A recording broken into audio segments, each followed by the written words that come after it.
This conference will now be recorded.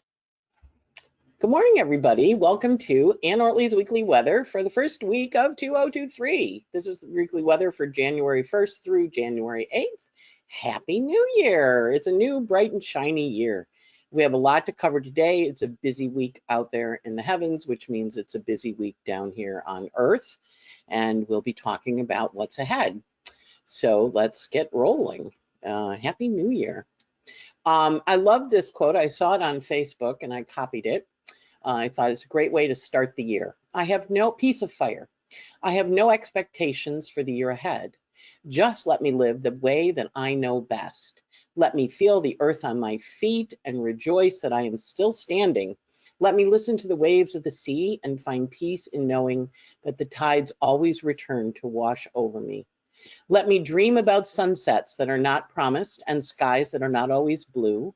Let me make love to conversations that bring me closer to knowing myself and closer to believing in something much bigger than the four square walls of my own chest. And let me rest.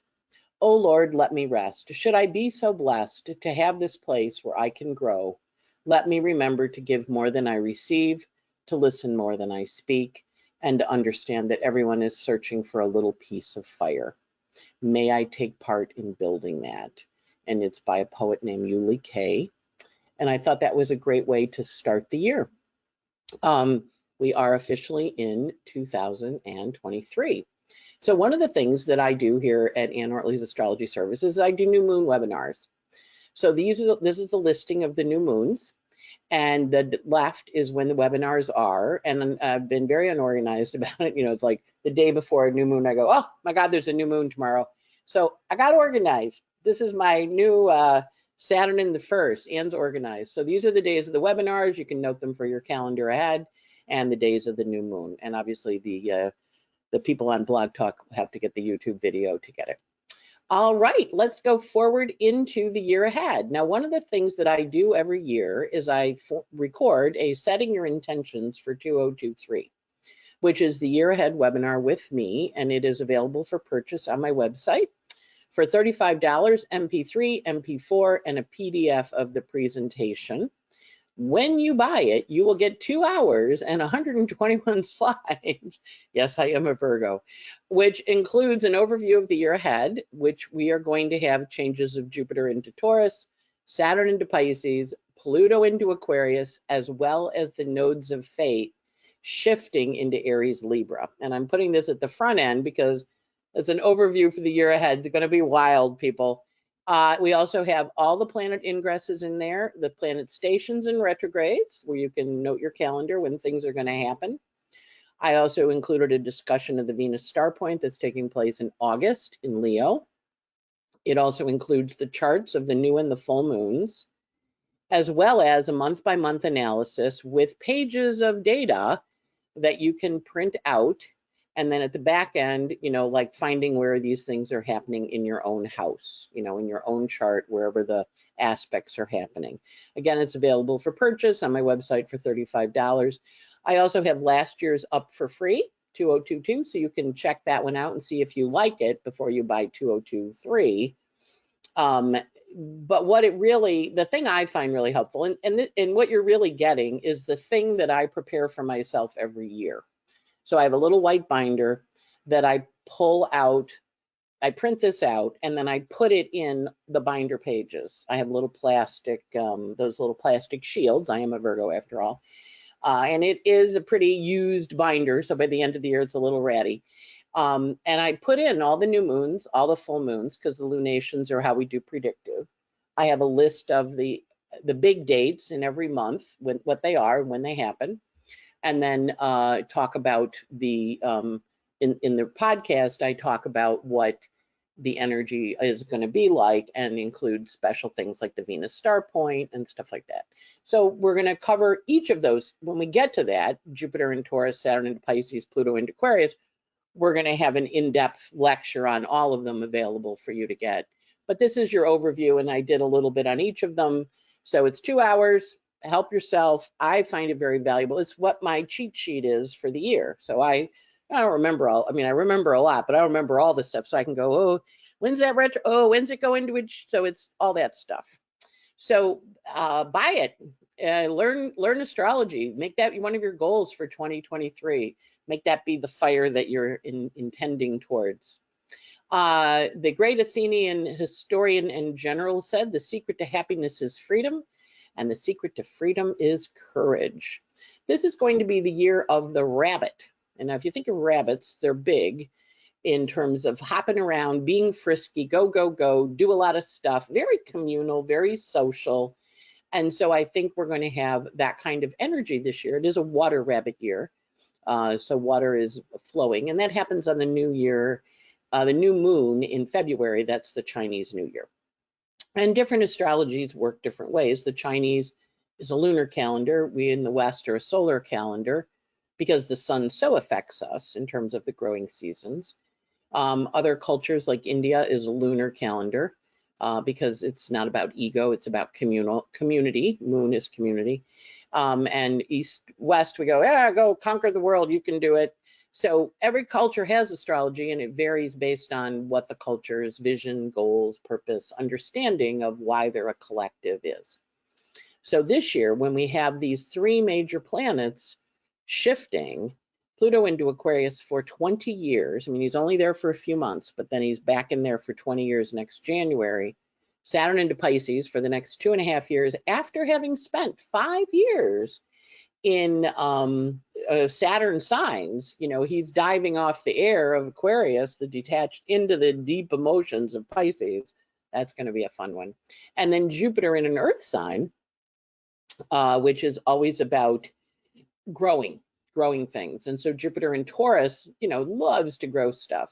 So we're going to be growing, we're going to be dissolving and merging and finding our higher vision, and we're going to be starting a new 20-year chapter. A lot of stuff going on. So it's a big year. We don't really get everything rolling until Mars starts going direct, which is in a couple more weeks, and Mercury goes direct, which is in a couple more weeks.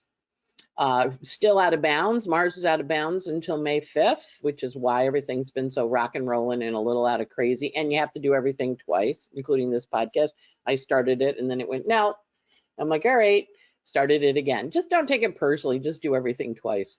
Pallas Athena comes in bounds February 8th. She's our strategic visionary. She's rolling right now in Cancer. So she's very much about emotionally what's important. And Lilith, which is not wanting to be held subservient, comes in bounds in March 13th. We are currently working with a Mercury retrograde, and this is a glyph of the retrograde and how it works. And this is, you know, helps you understand it. I had a lovely woman write me a article and and used an explanation that she found helpful that I use. What happens? We know the planets don't actually go retrograde, but it's kind of like being on a highway where you're both going 50 miles an hour and you pull out to pass. And as you go up, it appears that car is stopped. You can look across and see everybody in it. And then you pull ahead and a car appears to go backwards, but it's not really. It's just an optical illusion. And then it catches up again and it stops again, and then it appears to go fast. Because Mercury goes around the sun in 88 days, we can have 3 to 4 Mercury retrogrades in a year. We're in one now. It's a Capricorn Mercury retrograde. And retrogrades work in themes. So this year's theme is Earth retrogrades. So we got a retrograde in Capricorn, a retrograde in Taurus, a retrograde in Virgo. And then in the fall, we enter the shadow in Sag, and then we retrograde in Capricorn, Sag. And then next year, the retrogrades are all in fire. Mercury retrogrades are all, and they rotate like this. You know, they go through the different elements. So this is an Earth Mercury retrograde, which means physically you do RE words, revise, revisit, redo. You can see in the back here, I've been revising the kitchen. I've got some bins over there. I've been unpacking. So I'm doing a physical Mercury retrograde, hopefully to have it all done by every time everything goes direct. But it is a Capricorn. It's the physical structures that you're building and creating. So the retrograde period is December 8th. He entered his retrograde shadow, and he went retrograde on December 29th, and now he's retrograde, and he will be direct on January 18th. So this is when you hear from people you haven't heard from. I saw one of my students was down in Sarasota on Facebook, So I sent her a note. I said, hey, you know, I'm a couple blocks, an hour from you. And she goes, actually, we're going to Paso Grill Beach on Friday. And I'm like, or Saturday. I'm like, oh, great. You drive right by my house. So, you know, it's the connection with people, old and new. And she's not old, but she is one of my older clients. I've known Erin, I don't know, probably 15 years at this point. It's been a while. Mercury stations direct on January 18th and then full steam ahead. And Mercury leaves his shadow on February 7th, 2023. So we're working with the story, and you probably know where it is in your chart. And Mercury, of course, is rolling in Capricorn. So up today, Venus-Pluto conjunction on January 1st. Down here, you can see, let me get my little pointer moving. Pointer options, there we go. All right, so right here, you can see the Venus-Pluto conjunction. And so that's a biggie. Now remember, Pluto's been in Capricorn since 2008, and he's going to leave Capricorn this year and go into Aquarius for 20 years. So we're going to have a series of planets coming to meet Pluto because they have been working with him in Capricorn since 2008, January of 08. And Venus now is the first to say goodbye to him. So she's coming to him. And I like to think of the planets as people. You know, they have their little agendas. They have their reasons why they do things. And, you know, and we get to watch them dance in the heavens and do stuff. And we go, wow, that's kind of interesting. So we had the death of Barbara Walters, who's definitely a Plutonian female. You know, she was a glass ceiling breaker, started as a writer, and then became Barbara Walters, and had, you know, when she went on the evening news, made $1 million. First broadcaster to make $1 million, much less a woman, and sat next to Harry Reasoner, who hated her guts. I still remember watching that and going, oh, he's so mean to her. And, you know, and she was like, this guy's going to kill me. I mean, she smiled and laughed, but then she went off to become Barbara Walters that we all knew, which was, let me go get the interview. Let me go get the thing. And then as she got into her later years, she started The View, which has been running for 27 years, which was a bunch of women getting together and talking. One of the first reality TV shows, frankly, where it was unscripted. It was just all hang out and converse, different ages, different ethnicities, different points of view, so to speak. And so that Venus-Pluto aspect there, and for many of us, there's turning points in our relationships because of that Venus-Pluto, especially relationships that you began in 2008 when Pluto went into Capricorn. And it heralds a shift in terms of how you do things. Now, in my case, always good to reflect on your own stuff. Pluto went into Capricorn, and at that point, I was writing a column for another astrologer, Stephanie Azaria at the Cosmic Path, and she fired me. And I was a little nonplussed about it. I just was developing a mailing list, and one of my friends said she's going to be mad at you for that. I said, why would you be mad at me? I'm like, it's a mailing list. Like, well, she fired me. So I called my friend back, and she goes, I said, yeah, you know, she fired me. She goes, well, I told you she was going to fire you.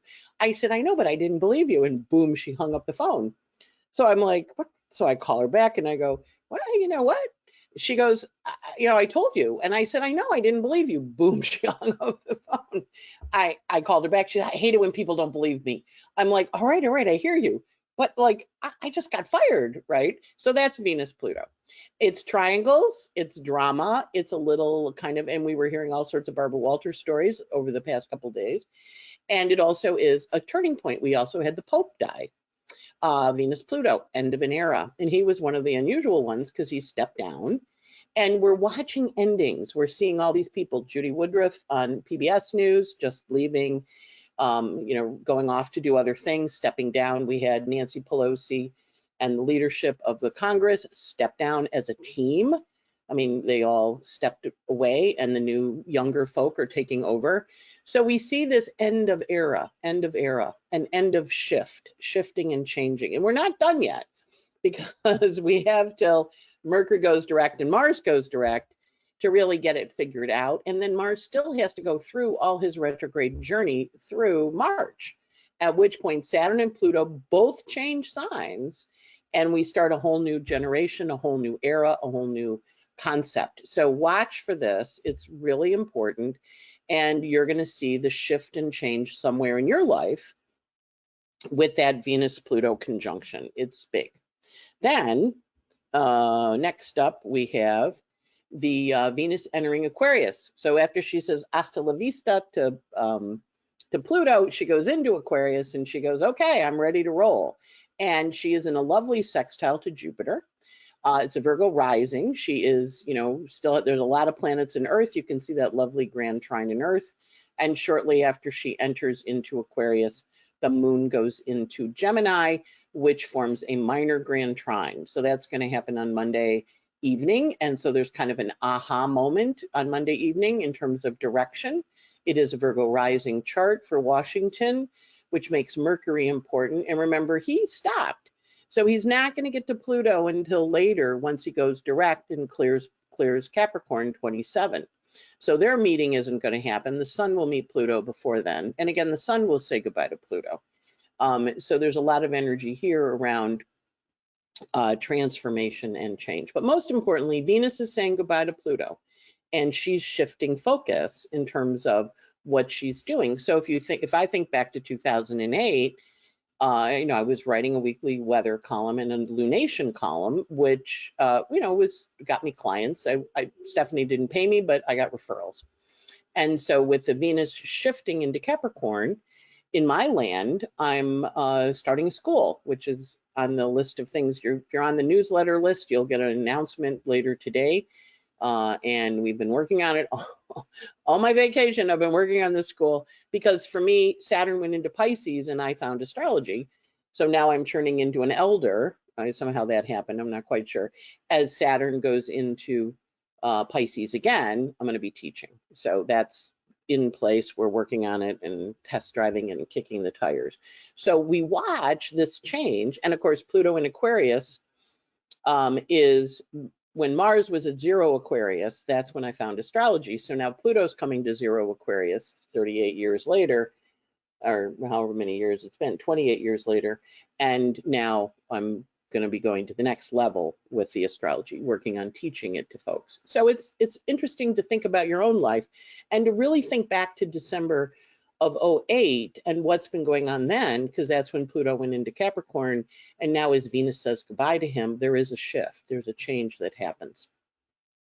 Next up, we have Venus sextiling Jupiter. Now, we just talked about that briefly, but remember, Jupiter's in a new sign. He's starting a new 12 years.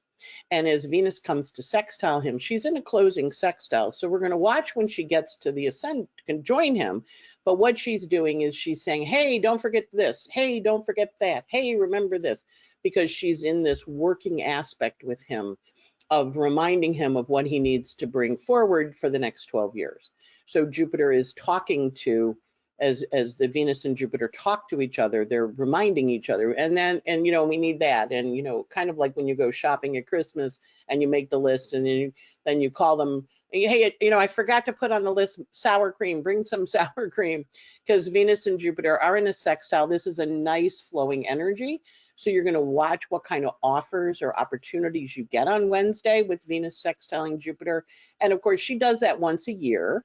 But it is Jupiter now in a new sign for the first time in 12 years. So in the same way that she said goodbye to Pluto, who she'd been hanging out with since 2008 and talking to in Capricorn, now as Jupiter goes into Aries, she's talking to Jupiter in Aries and saying, hey, what are we doing for the next 12 years? And the two of them are coming up with a vision, a plan, and a purpose. And also, pay attention. So in your case, pay attention who you meet on Wednesday. And of course, that's when we're having the elections in Congress for Speaker of the House and the formal transition, even though the Democrats have already announced who's going to be in, the other guys get sworn in then as the new Congress takes effect.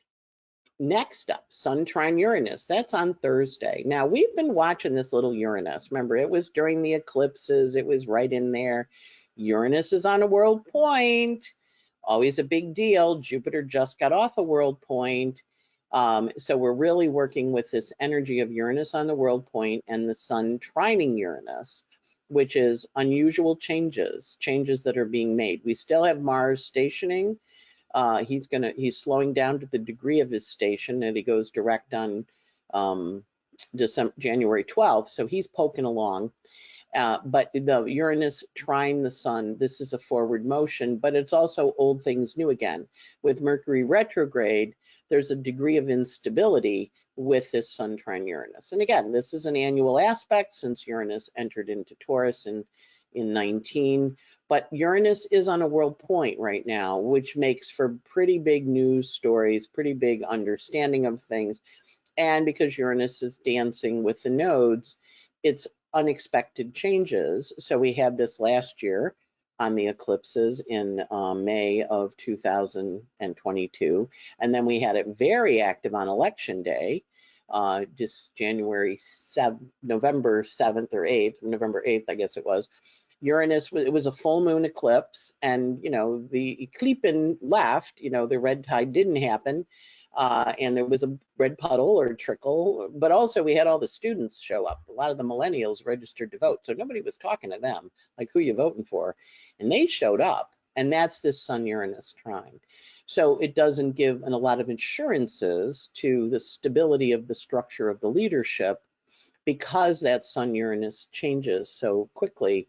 But also we're going to continue to watch because Uranus is still retrograde. He hasn't gone direct yet, and he doesn't go direct for a little bit more.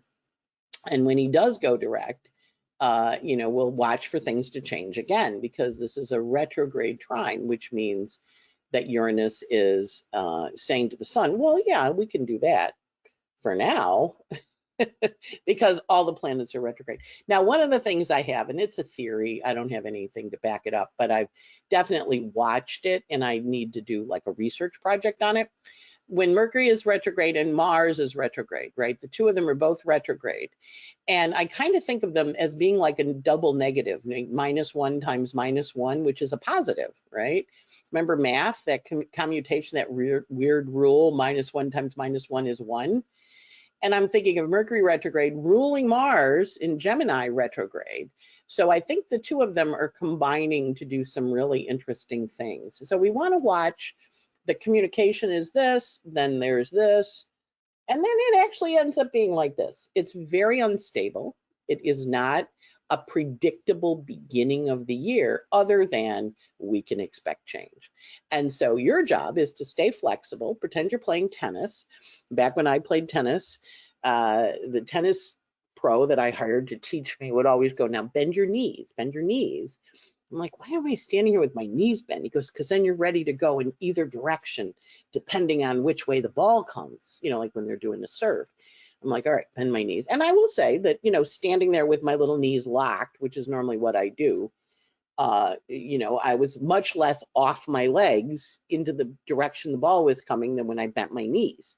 Same thing with skiing, bend your knees, bend your knees. It helps you take the moguls, which are those little bumps for those of you who don't ski. They're little hills. You go over the mogul, you bend your knees, and you go up and down, kind of like like the springs on a car. Your knees are your springs. So this is very much, and Mercury and Sun are in Capricorn, the sign of knees. So this is very much bend your knees, and then, we'll see which way the ball goes. Is it going this way? Is it going that way? Is it going, let's do it. And which way do you need to go in terms of the ball? So it's an interesting aspect, because Sun trines Uranus, it goes, yeah, don't plan on it being predictable. I know what you want, but this is what's going to actually happen. And so if we know that, we're able to deal with the changes that come our way, and the balls that get served to us, and the mogul fields that we're trying to maneuver and ski, depending on your sports analogy. All right, then next, this is a big one, and it's a once every 30 some odd year aspect, and it's Saturn semisextile Neptune. And of course, Saturn's direct, Neptune's direct. You can see they're both 2257. So this is a closing sextile, semisextile, because Saturn's coming in for a landing with Neptune in about 2.5 years. And actually, they'll meet up at 0 Aries when Saturn has to go through all of Pisces, and then he meets up with Neptune. But we remember, when these outer planets happen, these are the seeding of a longer story. So the Saturn-Neptune cycle that we're working with, and this is why the babies that had Saturn in Capricorn, that were born in the 89 timeframe, had such a difficult Saturn return, And all of you people with Saturn Neptune aspects, the Saturn Neptune conjunction in Libra, which was very prominent in the group a couple of years ahead of me, the 52 and 53 babies. So the Saturn conjunct Neptune in Capricorn cycle started in March of '89.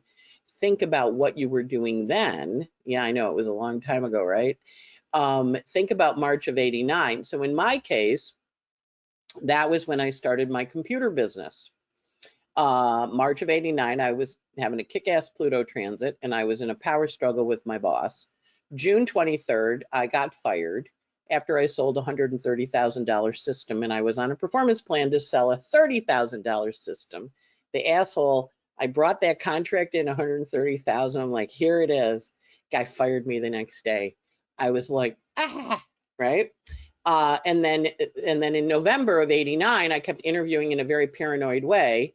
Are you an asshole too? Am I going to miss that this, am I going to get another crazy boss? Saturn, Neptune, right? Saturn's the boss, Neptune's the crazy or the artist or the creative. But in this case, this guy was just nuts. So in November of '89, my boyfriend at the time said to me, you keep getting job offers and turning them down. And you just got a job offer from IBM, which is like one of the top computer companies at the time, and you're jerking around. Why don't you just say you want to do your own business? Because between the '89 June and the November, I'd started doing computer consulting and I was making a living doing it. So I went, all right. So that for me marks me giving myself permission to own my own business and do my own thing. And I notice in my case, it's right on my nodes of fate, right? My nodes are 11 cap. So I didn't know astrology at the time. It was a big turning point. But take a look at these dates. If you're old enough, think about what was going on in '89, because that cycle's coming to an end. And this is the wrap up, the emotional wrap up of it. And having then started a business in computers when it was time to start a business in astrology, I was like, all right, I can do this. I did it once. I can do it again. Works for me. And so these are the dates. Then the sextile was in '95, '96. Right? And that was when I learned astrology, Saturn in Pisces, sextiles Neptune in Cap. Then in '98 was my last gasp in corporate. It was a square to Neptune. I went and did year 2 gate conversions for Pepsi. I had my business and I kind of closed it down. I mean, I kept some of the clients I liked, but the distributorships I dropped. 01, 02, that was me starting astrology. September 11th of 2001 was me going, okay, I think I need to go do this, And then 06, 07 was a big bloom in my work when the opposition happened.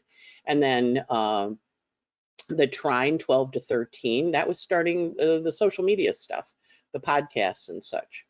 And then in 15, when there was square 15, 16, was figuring out direction and how I was going to structure things and what I really wanted to do, which involved a bit more travel.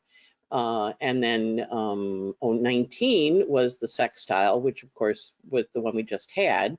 And so that had an energy of growing things. And then we're going to have the closing guy here in 06. So think back if you're old enough, if you're just one of the Saturn return babies, the '89 models that are had their really hard Saturn returns, because Saturn is the structure planet and Neptune says, I'm going to dissolve the structures that you thought were so important.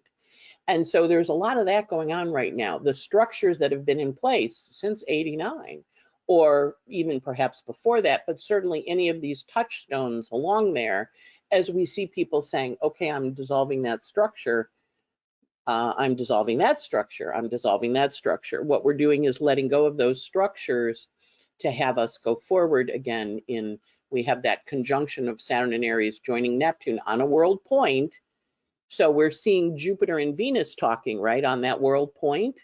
And so they're saying, Venus is saying to Jupiter, well, get this up and going before Saturn and Neptune meet up in 26, because you got like 4 years. 5 years to get 4 years to get it up and going, right? So kind of watch for this and go back and look at your own life cycle, because there's a little reminiscence that you're going to be working with. And of course, it applies to politics, it applies to the world cycles. It's the Saturn, Neptune, and Pisces energy. And of course, that was when the Berlin Wall came down in '89, right? And Gorbachev died this year. And we have the Soviet Union doing this, Russia, Putin's war, doing this weird thing to kind of join us back together again, not necessarily successfully, but when we're in this closing sextile, semi-sextile like this, not successful, not a lot of energy. The energy is just waning. It's pulling away and shifting into looking at the earlier phases in the cycle. If you have any kind of Saturn Neptune aspect in your chart, this is a big week for you. Mercury combusts the sun, takes place on January 7th. And of course, that's our monthly, Mercury's going to hit the sun 3 times. And this is the one where he's hitting him retrograde. But combust is a really good idea, really good brilliance. So kind of watch what the brilliance energy is next Saturday when Mercury and the sun meet up. Venus is into Aquarius. We still have Uranus on a world point. So there's a fair amount of energy there. And we have the moon on a world point. So that combust energy is very much about the idea. A lot of brilliant things come out of combust because it's the heart of the fire, the heart of the flame. And when Mercury is so close, right in there, mwah, Kazemi to the sun, just kissing the sun, there's a deep energy of expansion and new ideas. We also have Mercury trine Uranus part 2. Remember, Mercury's already trined him once and he's going to trine him again. And so there's this energy of forward motion, full steam ahead. You know, what am I doing? Because Mercury's retrograde for a while. And that trine to Uranus has an exciting component to it. And that's going to be next Sunday. And kind of an aha moment in terms of direction and where we're going and what it is. And of course, when we are on part 2 of 3, we know that Mercury reveals things, says, here's the story. And Uranus goes, yeah, ha ha, because Uranus is the trickster. And when he hangs out with Mercury, the two of them just get into such fun. So the energy is very strong with that trickster energy towards the end of the week with the Mercury-Uranus trine. All right, setting your intentions, available for $35 on my website. Now we'll go back and we'll do the week energy flow. A little cup of coffee. Yeah, a little cold, but still good. All right, so the sun this week runs from 10 cap to 18 cap. And we talked about the big aspects, but it also has an aspect with the nodes of fate tomorrow, so pay attention to who you meet. The sun is also parallel Pluto, which is very much a commitment energy. The two of them are both in Capricorn, but they're not joined by zodiacal degree, but they're joined by intention. So watch for that emotional intention. And then the sun has a biquintile to Mars that happens on the 4th, which is kind of a back to work, back to energy, and it wants to work in partnership. Again, Mars is still retrograde, so the partnerships can be temporary. Doesn't mean you don't do them, just means you do it with the idea it's going to shift. And then the sun is, of course, trine to Uranus, which we talked about, and then Mercury and the sun, Kazemi. And mwah, they kiss up on the 7th, and then on the 8th, the sun is opposite Athena, which is a lot about strategic approach. So the sun goes this week from 10 cap to 18 cap. Mercury's going retrograde, moving slowly. So he's only going from 22 Capricorn to 15 Capricorn. But at 22, he's in a sextile to the Neptune at the beginning of the week.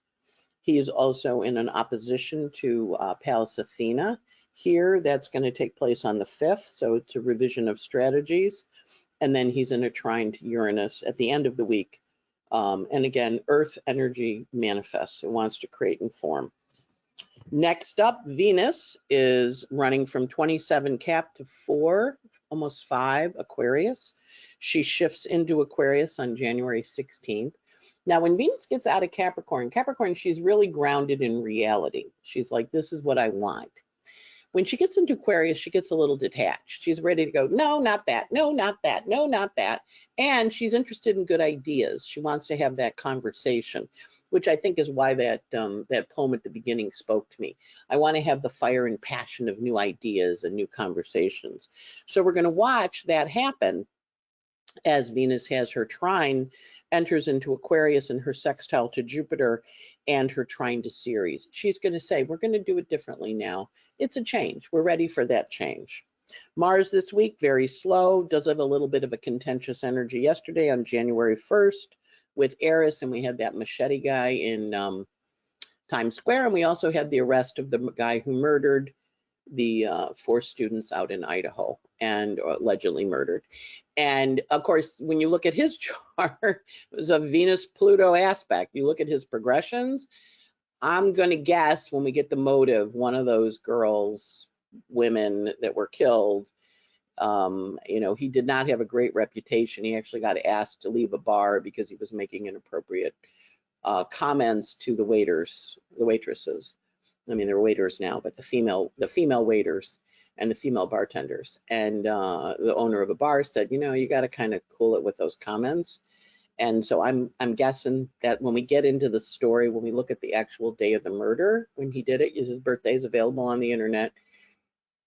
You see this Venus-Pluto lineup in Scorpio. So, and of course, he got caught on the Venus-Pluto conjunction.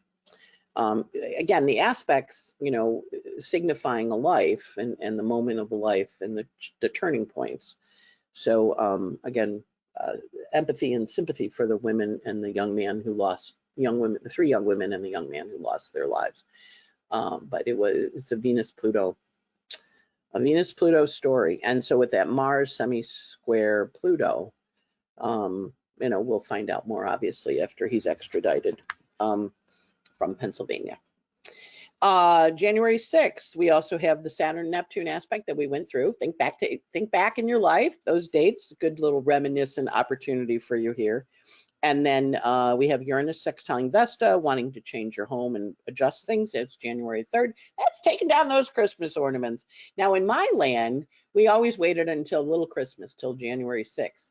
Because the Allingtons had a tree burning party in their backyard. Of course, this was in the 60s when you could do that stuff.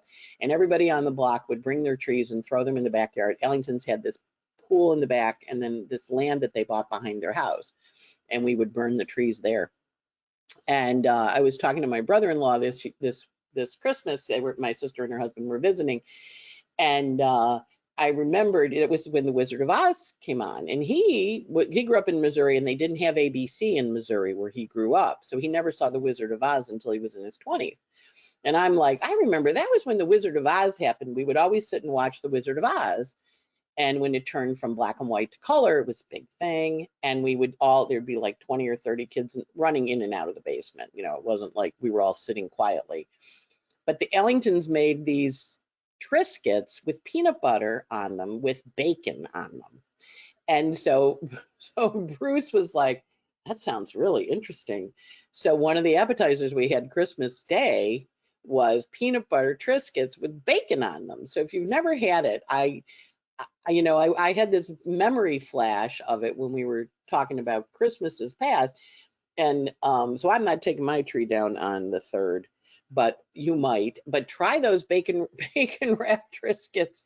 In the Ellingtons case, Bruce tried a few models where he wrapped the bacon around the Triscuit, or we just did a little piece on the top, or when he cooked it and warmed the bacon up and put the piece. And but it's really good. So I remember the model that the Ellingtons served was the warm Triscuits with the bacon, and so they were warm and crunchy and peanut butter and bacon, and you know, everything's better with bacon. January 8th, Pluto's in a sextile to Juno. Commitments, partnerships, relationships, very big relationship aspect, which I didn't include just because there's a lot. And that is the list of aspects. In terms of our moons, the new calendar, the 2023. I have spent the last couple days updating my website, updating the calendar, the whole 9 yards. And I actually wrote stuff in it. So I remember, including new moon webinar before the new moon, right? All right. So today, it's Taurus moon, and the moon goes void at 5:16 tonight. Venus goes into Aquarius, and moon goes into Gemini 9:44. So the moon goes void with a lovely, lovely little trine to Pluto, and then a trine to Venus. So she's actually moon trine Venus is the last aspect, which is delicious. So Sunday and Monday were moon in Taurus. And then Gemini is Tuesday. It's Monday night, 9:44 p.m. East Coast time. Tuesday, Wednesday goes void at 7:08 p.m. Wednesday night with a square to Neptune. That's a little sad. In my case, that's the end of my vacation. And then I go back to work on Thursday the 5th.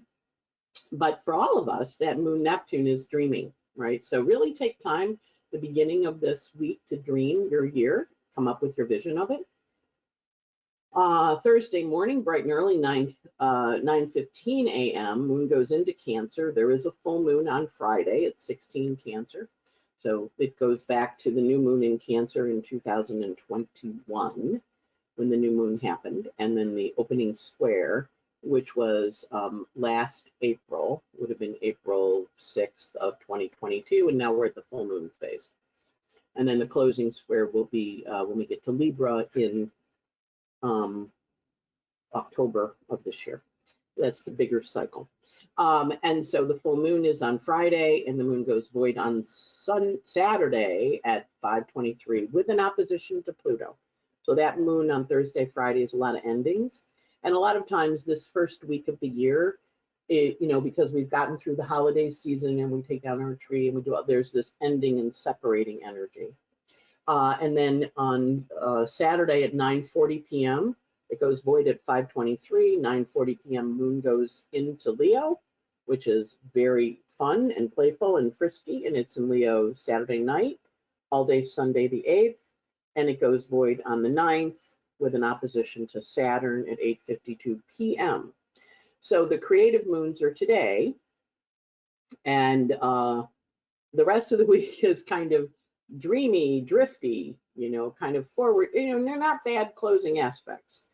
Somebody wrote, I'm not saying the good and bad days anymore, the yes and the no days. So these are, when I say it's a bad aspect closing, what it means is there's an energy of things begun on that day can have a little bit of a problem when they end, but it doesn't mean it's bad. It just means intense. The intense days this week are probably the 5th, which is big. And then that's probably the most intense day. And then when we get to the end of the week to Sunday, Sunday's got some stressful aspects, but for the most part, this week is kind of flowy, not a lot going on. And so that's helpful. Today is a pretty passionate day, Monday the 2nd, because there's all these trines and stuff. So we'll see what happens. It's not, by and large, the emotional nature, the emotional component of the week is pretty cool and not overly intense in terms of stuff. But today, a lot of good opportunity to launch stuff. Today, the 2nd of January. And then the end of the week is Gemini, Neptune, the dream, but unformed, maybe this, maybe that. And then we get into Cancer, which is all these power negotiations. And then we get into Leo and we go, all right, let's go create. But of course, the moon in Leo ends opposite Saturn. So let's go create until we're told no. So it's an interesting week of emotional limitations. All right, setting your intentions for 2023, popular year ahead webinar. It's back. Go out and order it. It's on my website, $35. And make sure to check your spam file. I had a woman named Elaine who ordered it, and it went, I guess, to her spam file because she downloaded it and didn't get it. So check your spam, check your junk. That part I'm not in charge of when it comes forward to you. All right, so what you get in that is 2 hours and 121 slides, overview of the year ahead, changes of Jupiter into Taurus, Saturn into Pisces, Pluto into Aquarius. We talk about all of that in brief. There'll be full options later in the year, and the nodes of fate shifting from Taurus, Scorpio into Aries, Libra. Remember, the nodes go backwards. All the planet ingresses, all the stations and retrogrades. You can mark your calendar ahead of time, know when the hot days are in the year, and Venus star point in Leo, charts of all the new and full moons. You can look at them and see if they land in your chart and what they activate, and then month by month analysis and pages of important dates, plus house location information, all available with a PDF. You can download, print, and then 2 hours of information. We're doing the cruise this next couple weeks. It's coming up. There are, I think, about 50 people registered. If you're registered in my group and you're supposed to do 2 parts, which is a little unclear from this slide. You're supposed to book the cruise, and that you do with Hildy. And then you're supposed to sign up for the workshop, which is $200. And that's on my website. And I know initially the link wasn't working. It's fixed now. So if you didn't sign up, that is necessary to get into the workshop. And there's a whole schedule of stuff going on. And you can sign up for the app from Royal Caribbean, and they give you all the excursions. We're not teaching when the excursions happen. We're excursioning, but we'll eat together, we'll sing together, we'll dance together, all that kind of fun stuff. And we'll have the workshops. So there's a schedule of those, and it's available on Patricia Bell's site. I'll be putting it up on mine too. Next up, I updated my website this weekend, and I am putting in the stuff I'm doing that's available for public attendance. I am going to be working with the New York NCGR Florida Atlantic chapter over on the Nova School on Davie, Florida.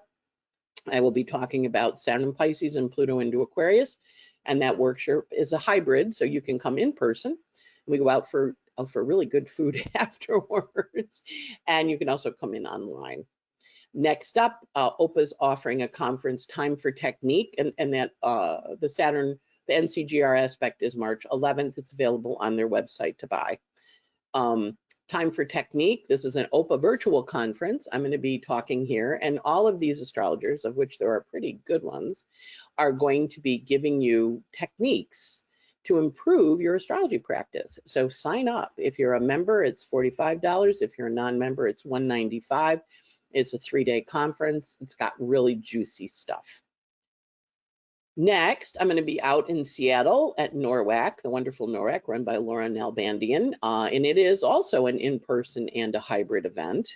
And it's the 39th annual conference. So Laura's mom was an astrologer, and she started this conference, and Laura has continued it. So the in-person space is limited, but the online is available, and you can attend virtually from your couch, or you can come in person to Seattle, which is one of my favorite cities. So that's that weekend of Memorial Day. And then last but not least, I'm going to be teaching at Omega again this year, and that's 4th of July weekend, but it's just through Sunday. So it's Friday, Saturday, Sunday, June 30th through July 2nd. You can register for that on eomega.org. I do not believe the registration's up yet, but if you want to come, mark your calendar, save it. And Rhinebeck is absolutely beautiful in the summer. There's boating, there's good food, there's this lake, there's a Ram Dass library that you go in, and you're just sitting in the library, you feel like your brain is expanded. So we're going to be speaking there again. We normally do it in the fall, but Maurice moved it to the summer, and the speakers there are going to be Rick Levine, Lynn Bell, me, Maurice Fernandez, and Rachel Lang. So those are the opportunities to attend conferences that I'm going to be speaking at in the year ahead.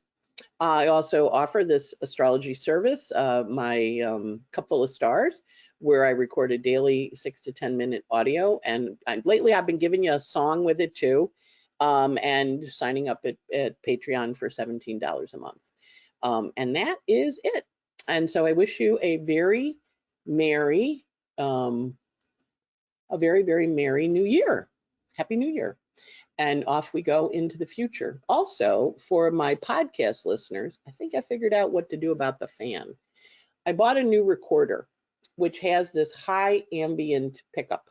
I guess it's good for recording people at the tables next door, but it's picking up the fan, which I couldn't figure out what the issue was. So I have ordered a microphone for it, which didn't arrive yet, but hopefully it'll be here for the next podcast. So for those of you who are listeners on the podcast instead of the online YouTube, your audio should be improving. Mercury Retrograde, I think we solved the problem, because I couldn't figure out what it was hearing.